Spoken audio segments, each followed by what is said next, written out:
오늘은 우리가 잘 알고 있듯이 광복절입니다. 일본에게 빼앗겼던 나라의 주권을 되찾은 날입니다. 1945년 8월 16일 1945년 8월 16일이면 무슨 날일까요? 광복 첫날, 광복절 끝나고 그 다음날. 어떤 풍경이었을까요? 8월 15일이 광복절이고 어저께 일본 천황이 라디오 대고 이제 방송했잖아요. 항복한다고. 그러고 나서 8월 16일 새 아침이 밝았습니다. 그래서 학생들은 학교에 갔습니다. 어떤 일이 벌어졌을까요?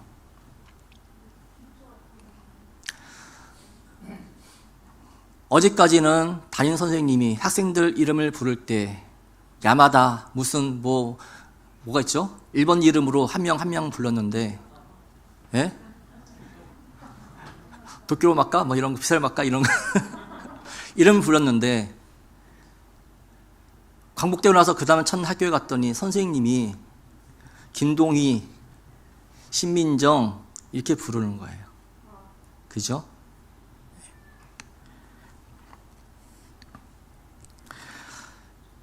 그 전날만 해도 담임 선생님이 일본어로 수업을 가르쳤는데, 국어 시간에 일본어를 가르쳤는데, 그 다음날 학교에 갔더니 국어 시간인데 한국어를 가르치는 거예요. 그 시간이 되면 신사참배와 궁성요배를 했는데 그것을 하지 않는 거예요. 신사참배 다 아시죠? 궁성요배는 뭘까요?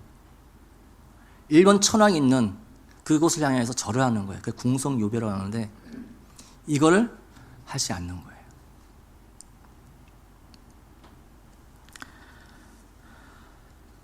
광복 이후 첫날의 풍경은 많은 변화가 있었겠지만 사람들의 이름이 바뀌었습니다.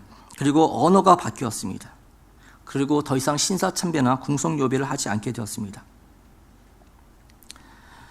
주권을 되찾은 광복된 내 나라에서의 새로운 삶이 이 땅의 백성에게 주어졌습니다. 사랑하는 성도 여러분, 우리들은 장차 새 나라에 들어갈 소망을 가지고 살아갑니다. 하나님이 다스리고 통치하는 하나님 나라에 들어갈 소망을 가지고 살아갑니다. 그 나라는 지금 우리가 살고 있는 이 땅의 나라와는 분명히 다를 것입니다. 마치 어제까지 일제치하에서 살아갔던 사람들이 그 다음날 되니까 전혀 다른 세상을 살았듯이 우리가 장차 하나님 나라 가면은 우리가 정말 상상도 못했던 새로운 그런 삶을 살아가게 될 것입니다. 하나님이 창조하신 이 세상 모든 것 중에 가장 최고의 걸작품이 무엇일까 생각해 보았습니다. 그러니까 여기는 물질뿐만 아니라 비물질적인 것까지 포함한 모든 것 중에 가장 귀한 것은 무엇일까 생각해 보았습니다. 하나님 만드신 이 세상 모든 것이 다 하나님 만들었잖아요. 어떤 사상, 개념, 시간 이런 비물질적인 것까지 하나님께서 다 만드셨는데 이 중에서 가장 귀한 것이 무엇일까 생각해 보았어요. 우리 동희 선생님 뭘까요? 예? 김동희요?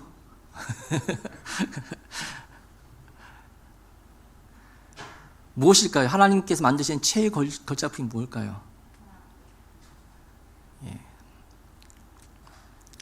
우리는 물론 사람이라고 이해하고 싶을 텐데요. 사람이 아니라 제가 생각하기엔 사랑이더라고요. 사랑이 하나님께서 만드신 최고의 걸작품이 아닌가 싶습니다. 사람이 아니라 사랑.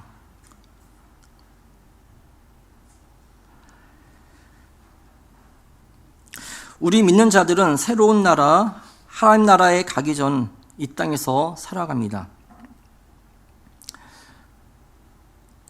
하나님은 하나님 나라에서 꼭 필요한 것을 이 땅에서 배우고 익히고 오기를 원하시는 것 같습니다. 꼭 필요한 것. 하나님 나라에서 살아갈 때 필수적으로 꼭 필요한 것. 네. 사랑일 겁니다. 지금 이 땅에서는 가장 꼭 필요한 게 뭐죠? 가은아 뭘까? 이거? 이 땅에서는 정말 필요한 거.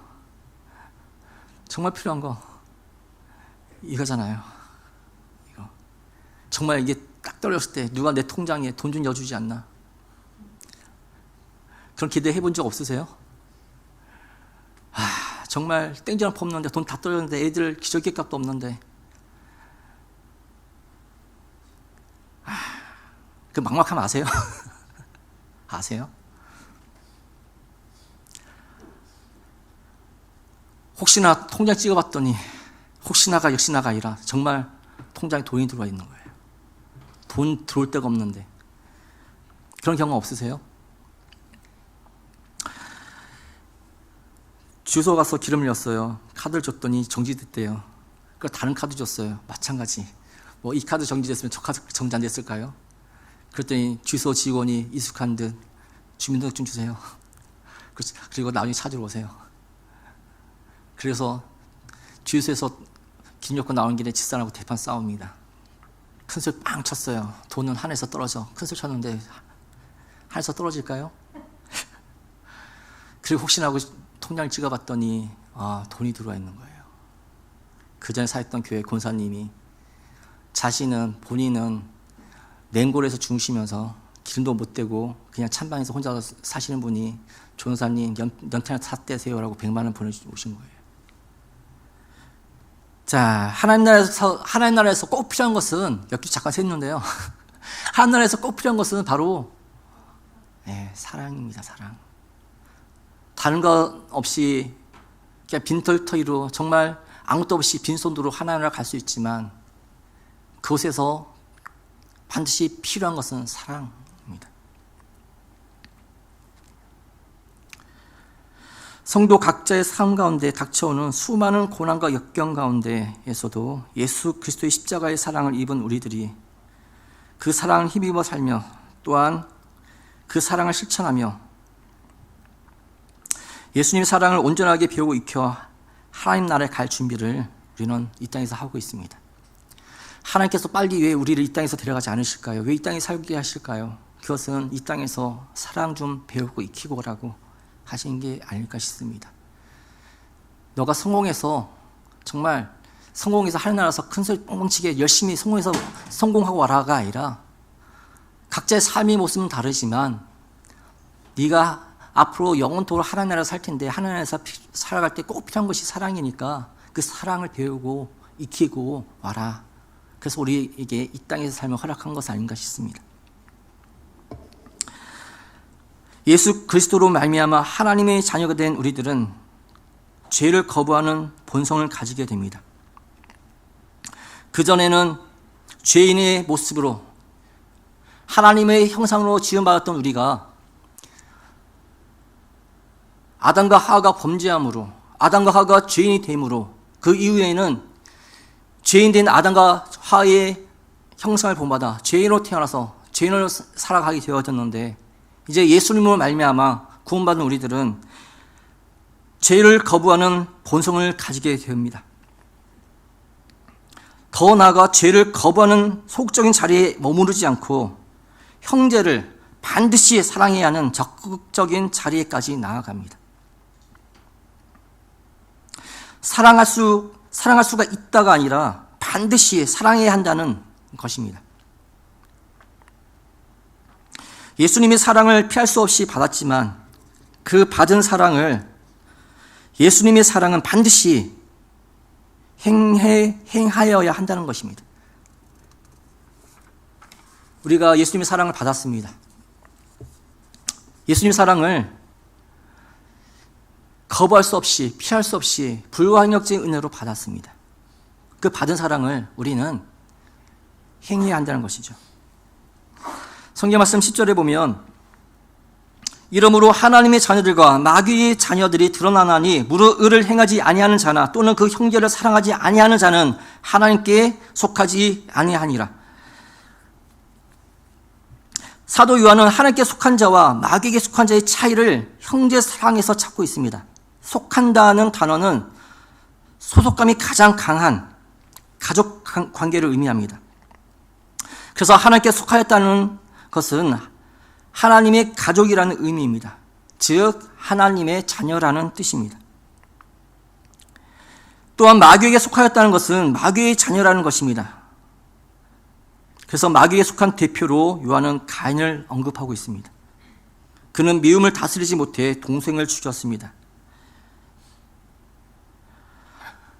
하나님의 씨를 가진 사람은 마귀의 짓을 할 수 없습니다.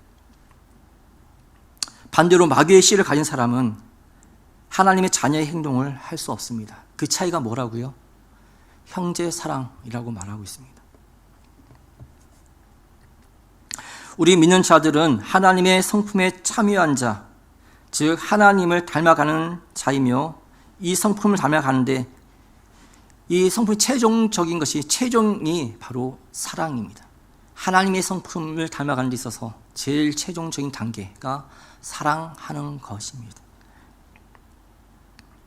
그러므로 누구든지 하나님께 속한 자는 형제를 사랑하지 않을 수 없습니다. 사랑하는 것이 마땅합니다. 선택이 아니고요, 마땅하다, 당연하다고 말하고 있습니다. 예수를 믿는다고 한다면 자동적으로 형제를 사랑해야 한다라고 말합니다. 자매는요, 형제 자매에 포함되는 거예요.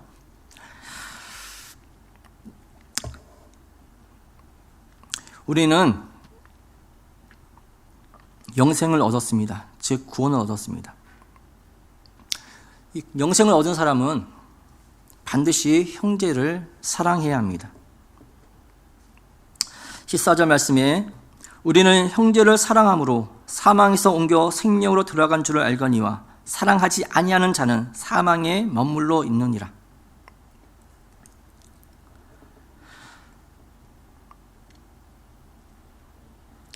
하나님께서 우리가 영생을 얻었다는 사실을 입증할 수 있는 가장 좋은 증거가 형제 사랑이라고 말씀하십니다.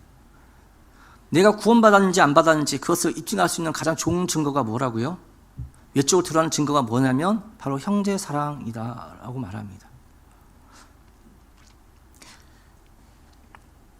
누구든지 예수님을 믿고 형제를 사랑하게 되었다면 그 사람은 영생을 얻은 사람입니다. 예수 믿었어요. 예수를 믿게 되었어요. 그래서 교회 다녀요. 신앙생활을 해요. 그러다 보니까 이제 주위의 형제 자매를 사랑하게 되어집니다. 하나님께로 받은 그 사랑이 너무 감사하고 고마워서 그 사랑이 이해되어지고 깨달아져서 이제는 나도 예수님처럼 살아야지, 하나님 성품을 가지게 되어집니다. 닮아가게 되어집니다. 그 사람이 바로 구원받은 사람이라는 것입니다. 그런데 반대로 교회는 열심히 다니는데 그 어디에도 사랑이 없어요.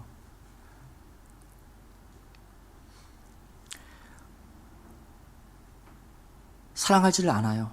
자기밖에 몰라요.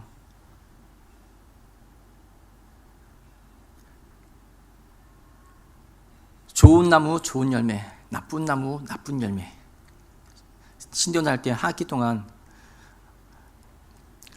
한 교수님이 수업 내용이었어요. 이 교수님이 1년 내내, 진짜 한 학기 내내 매 시간마다 똑같아요. 딴 내용은 없어요. 그냥 좋은 나무는 좋은 열매, 나쁜 나무는 나쁜 열매. 근데 그것이 진리예요.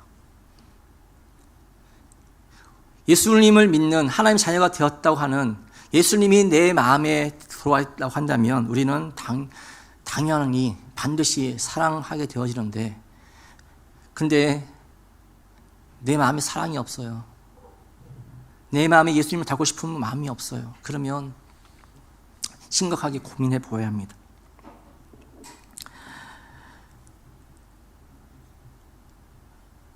가인처럼 형제를 미워하는 자는 영생을 얻지 못한 사람이란 결론을 얻게 됩니다.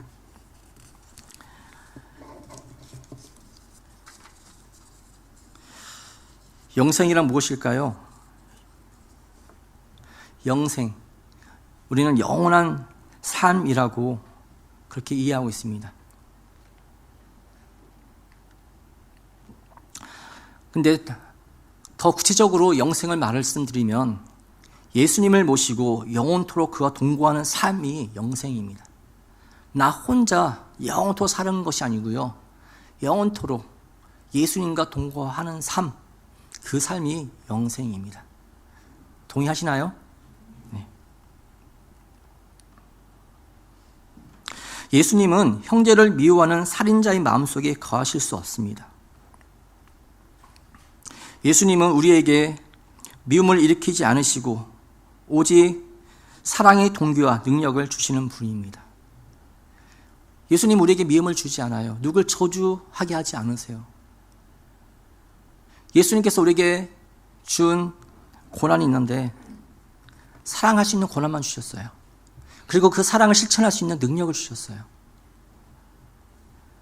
전에 어떤 교회들 보면 아무개 집사 우리 교회 따라하면 너 저주받아.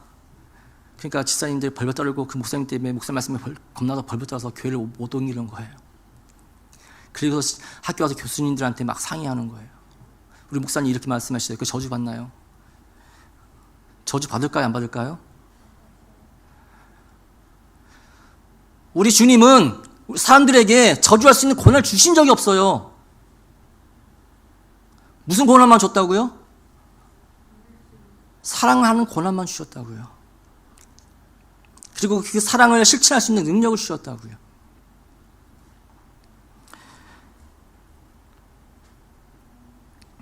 오직 사랑하신 동기와 능력을 공급해 주시는 분이 우리 예수님입니다. 예수님을 마음에 모신 사람은 살인의 뿌리가 되는 미움을 마음속에 품을 수가 없습니다.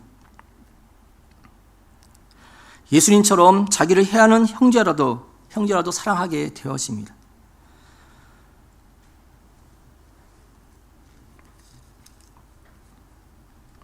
16절 말씀 보겠습니다. 그가 우리를 위하여 목숨을 버리셨으니 우리가 이로써 사랑을 알고 우리도 형제들을 위하여 목숨을 버리는 것이 마땅하니라. 하나님의 사랑을 아는 사람은 형제를 사랑할지 알 수 없습니다. 하나님의 사랑은 예수님께서 지신 십자가를 통해 우리에게 전달되었습니다. 누구든지 예수님을 믿으면 이 하나님의 사랑을 피할 수 없습니다.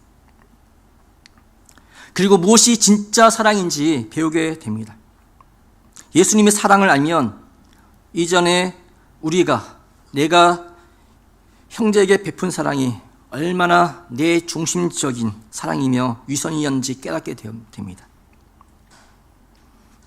예수님 믿기 전 내가 행했던 많은 사랑들 있잖아요.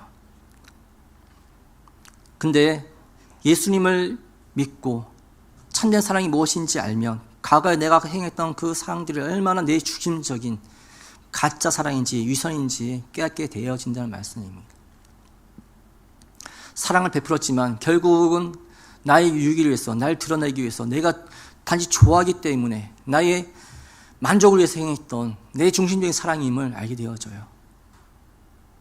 그러나 예수님을 알고 믿고 난 이후의 사랑은 내 중심적인 사랑이 아니라 타인의 중심적인 사랑이 아니라 예수님의 중심을 사랑을 하게 되어집니다. 이 세상에는 많은 사람들이 사랑한다고 얘기합니다. 젊은 남녀들이 사랑한다고 사고 쳐놓고 사랑했으니까 라고 얘기해요. 근데 그게 사랑일까요? 이 세상은 정욕과 탐심을 사랑이라고 포장을 합니다. 사랑이 아닌 것을 사랑이라고 말을 해요. 더러운 정욕을 사랑이래요. 사랑했으니까.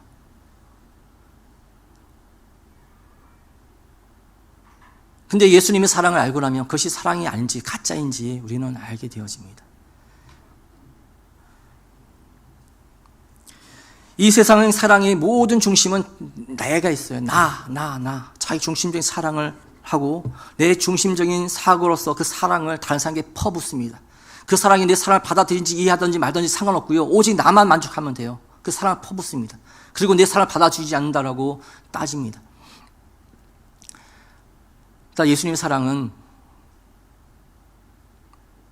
내가 죽는 거예요.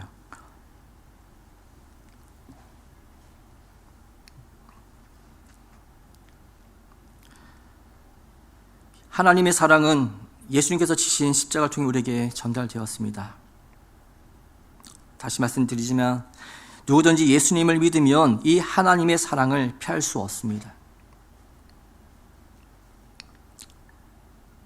그리고 무엇이 진짜 사랑인지 이제 차차차차 배워갑니다. 그리고 나도 저렇게 사랑해야지, 예수님처럼 사랑해야지 하게 되어지는 것이죠.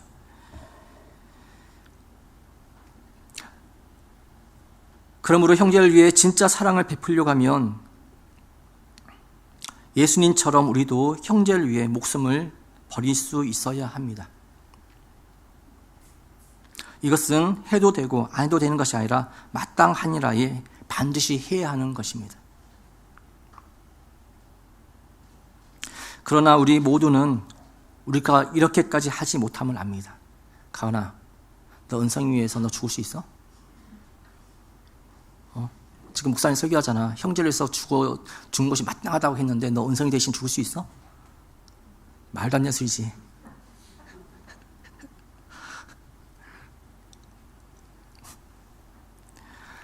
마땅한 거예요. 마땅한 거. 마땅한 건데 우리는 내가 이렇게 하지 못함을 너무너무 잘 알고 있어요.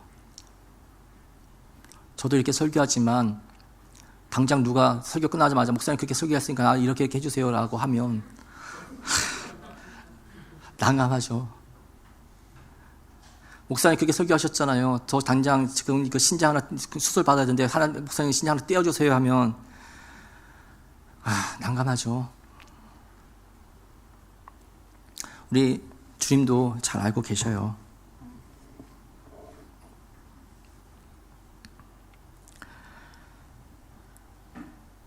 이에 예수님께서는 17절에 이렇게 말씀하고 계셔요.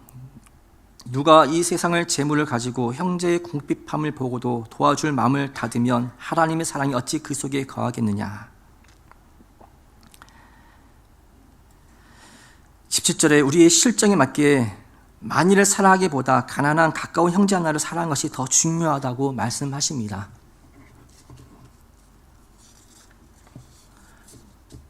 누가 형제일까요? 누가 형제일까요? 교회 안에 있는 믿음의 형제를 말합니다.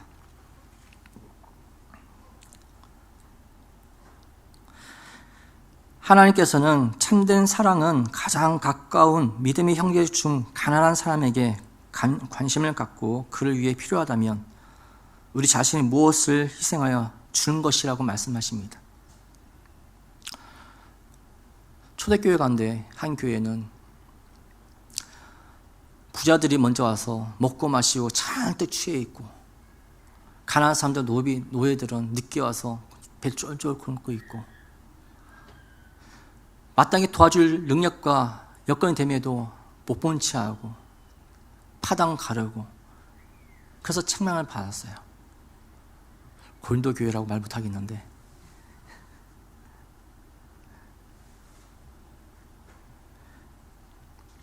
믿음의 형제가 고난을 당하고 어려움에 처해 있다면 우리는 관심을 가지고 돌봐줘야 합니다.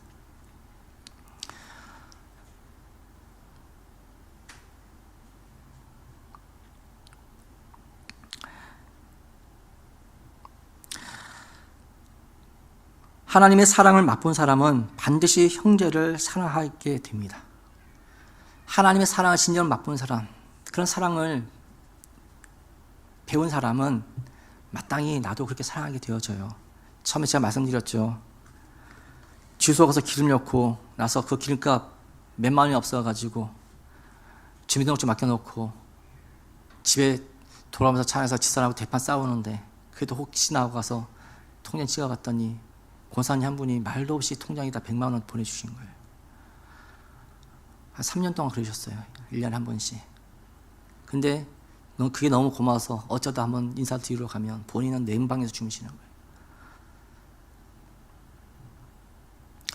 그분이 돈이 많아서 주시는 게 아니에요. 그분이 자기가 사랑이 많아서도 그러겠지만 예수님 사랑을 실천하시는 거예요. 그 사랑을 받고 나니까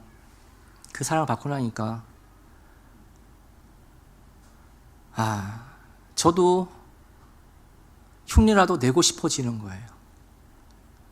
많은 돈은 아니더라도 어려운 처해 있는 사람 도와주고 싶고 베풀고 싶고,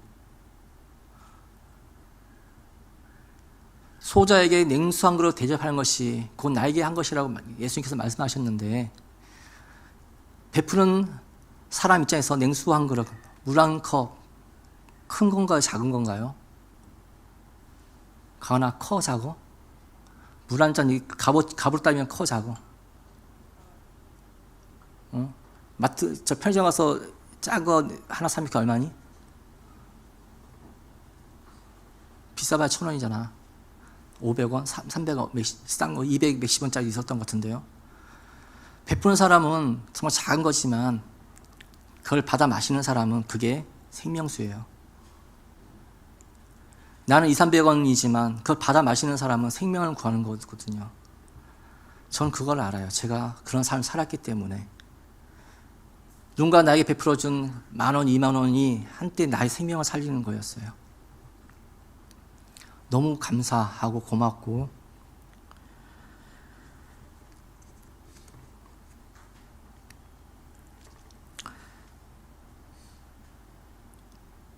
그래서 우리는 성경 말씀처럼 형제를 위해서 내 목숨을 버린 것이 마땅한 거예요.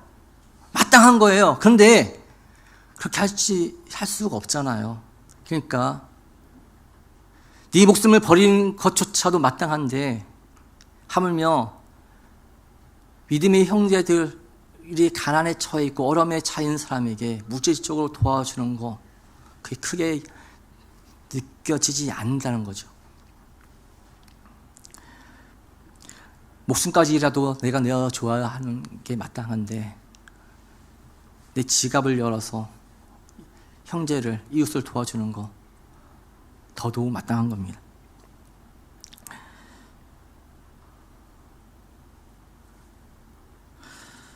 믿음을 다른 말로 말하면 무엇이라고 할 수 있을까요? 믿음을 다르게 표현한다면, 우리 안 권사님, 믿음을 다른 단어로 한번 표현해 보실래요? 예. 또 형만이 믿음을 다른 단어로 대체한다면 뭐가 될 수 있을까?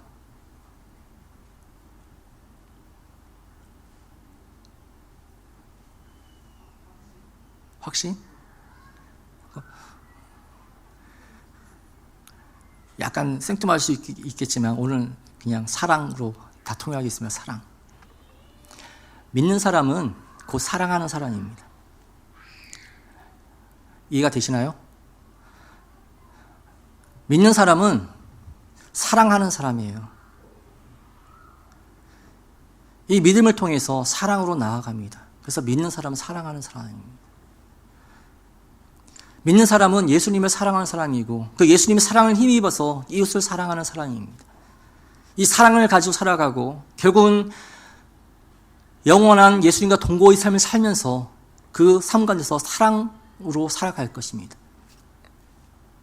그래서 사랑이 없다고 한다면, 사랑이 없으면 그건 믿는 것이 아니에요. 사랑이 없으면 그건 가짜예요.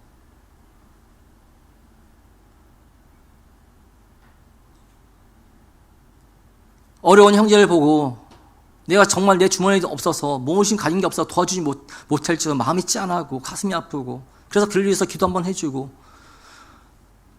그 정도라는 해야 되는데 관심조차 없고 나만 알고 오히려 그 형제를 미워하고 용서하지 못하고, 그러면 내 속에 정말 사랑의 예수님이 계시는가 돌아보아야 합니다.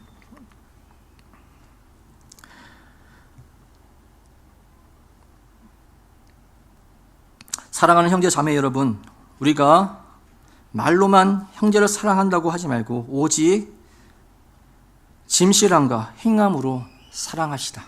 아멘. 이렇게 하려면 제일 쉬운 방법이 뭐라고요? 지갑을 여는 거예요. 죽을 수는 없잖아요. 혹시 몰라 좀 더 나가서 신장을 떼줄 수는 있겠지만 죽을 수는 없잖아요. 근데 우리가 제일 실제적으로 할 수 있는 거, 지갑을 여는 거예요.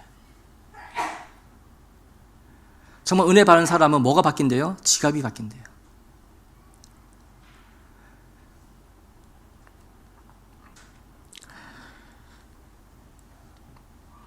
이것이 우리가 걸어가야 할 길입니다. 우리가 예수님의 사랑을 힘입어서 또한 다음 세대를 섬기려고 합니다. 지갑을 여십시오.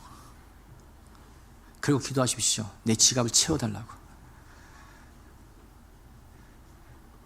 그 지갑을 채우기 위해서 또 어떻게 해야 되나요? 땀 흘려 일해야 됩니다. 가만히 있어서 내 지갑 채워주세요. 채워주시면 내가 일할게요가 아니라 그 지갑을 채우기 위해서 하나님이 주신 능력으로 성실하게 최선을 다해서 우리는 신실하게 일해서 그 지갑을 채워야 합니다. 그리고 채워주신 그 지갑을 열어서 형제의 사랑을 실천해야 하고 하나님께서 우리에게 맡겨주신 일을 감당해야 합니다. 그리고 기도해야죠. 하나님, 내 지갑을 채워서 내가 성실하게 일하니까 내 건강을 지켜주세요. 사기 맞지 않게 해주세요. 도둑 맞지 않게 해주세요. 그렇게 기도해야 되지 않을까요? 그리고 그 무엇보다도 하나님의 사랑을 더욱 많이 깨닫게 해주세요. 늘 그 사랑 가운데 감사함으로 머물러 있게 해주세요. 그리고 그 사랑을 내가 많이 표현하게 해주시고 더욱 많은 감사가 있게 해주세요. 이렇게 기도하면서 살아갔으면 좋겠습니다. 이런 모습이 우리 가운데 있을 때 서로가 서로를 관심을 가지시켜보고 사랑을 실천하고 섬겨줄 때 우리 세비전 양인교회의 모습은 우리가 서로를 위해서 말 한마디 않고 설명하지 않아도 외국 사람이 들어오면 그 영적인 분위기에 휩싸이게 되어져요. 딱 들어왔는데 사람들이 아무 말도 안 했는데도 포근함이 있고 따뜻함이 있고 그런 게 느껴져요. 서로가 서로를 위한 최대의 존중과 사랑과 배려가 우리 가운데 있기를 원합니다. 그것은 예수님을 믿는 믿음으로부터 시작되어집니다.